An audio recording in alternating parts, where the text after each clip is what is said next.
নন্দীগ্রামের নির্বাচনের 2021-এর ফলাফলকে এখনো তৃণমূল কংগ্রেস পিঠে না কুঁজের মতো বহন করে নিয়ে বেড়াচ্ছে।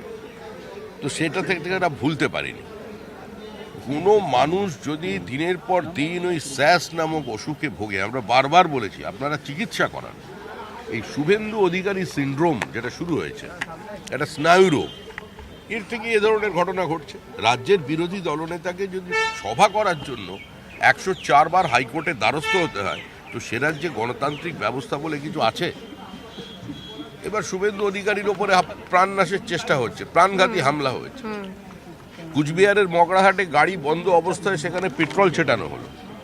তারপরে তার নিরাপত্তা সুনিশ্চিত করবার জন্য রাজ্য সরকারের পক্ষ থেকে কি ব্যবস্থা নেওয়া হয়েছে? তৃণমূল প্রতিক্রিয়া দিতে গিয়ে বলছে রাজ্যের সিআইএসএফ বহিরাগত। আরে আমাদের নয় বলছিল ঠিক আছে, কিন্তু যারা জওয়ান, তার মানে এখন যারা কাশ্মীরে সীমান্তে যারা বাংলার ছেলেরা ডিউটি করছে তারা ওখানে বহিরাগত?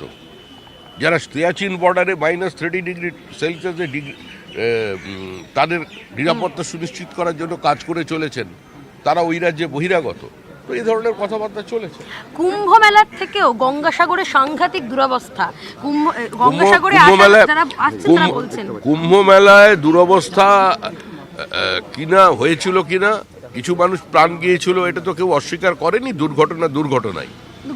কিন্তু কুম্ভ মেলায় মুখ্যমন্ত্রীর মৃত্যু কুম্ভ ঘোষণা করে দেওয়ার পরেও পশ্চিমবঙ্গ থেকে সর্বাধিক বাস কুম্ভ মেলায় গেছে। জনপ্লাবন বন্ধ করা যায়নি। এই উন্মাদনা, এই আবেগ, এই সাংস্কৃতিক বহমানতা, এই শ্রদ্ধা, ভারতবর্ষের মানুষের আধ্যাত্মবাদের উপরে তাদের যে সমর্পণ, সেটাকে কেউ বন্ধ করতে পারে না। গঙ্গাসাগরেও আসছেন, মুখ্যমন্ত্রী শিলান্যাস করেছেন, অনেকগুলো সিপিআইএমের শিলান্যাসকে উনি শেষ করেছেন ওনার পরিকল্পনা বলে। মুখ্যমন্ত্রী শিলান্যাস করলেন, আনন্দের কথা। 1 বছরের মধ্যে ওই সেতু সম্পূর্ণ হবে।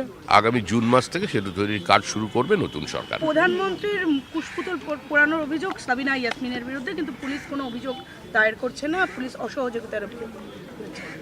যেখানে প্রধানমন্ত্রীকে মুখ্যমন্ত্রী তুই বলে সম্বোধন করেন, আর যেখানে নোটবন্দির পরে মুখ্যমন্ত্রীর গলায় জুতোর মালা পরিয়ে তাকে একটা করে থাপ্পড় মেরে পাশে বিরিয়ানির দোকানে বিরিয়ানি খেতে ঢুকে যায় পার্ক সার্কাসে, তো সেখানে পুলিশ আর কি করবে? আর পুলিশ বলে আলাদা কিছু নেই। পুলিশের অসহায়তার কথাটা মানে সকলকে মানতে হবে। একজন উত্তরাধিকারী মিটিং করতে যাচ্ছে 2000-2500 পুলিশকে সঙ্গে নিয়ে। 150 মহিলা পুলিশের বাহিনী আছে যাদের জন্য কোনো শৌচাগারের ব্যবস্থা নেই। তারা তো এসে আমাদের দুঃখ প্রকাশ করছে যে কবে যাবে, আপনারা তাড়াতাড়ি আসুন। নবান্নের সামনে ধর্নায় বসার অনুমতি চেয়ে আদালতে দ্বারস্থ হচ্ছেন শঙ্কর ঘোষ।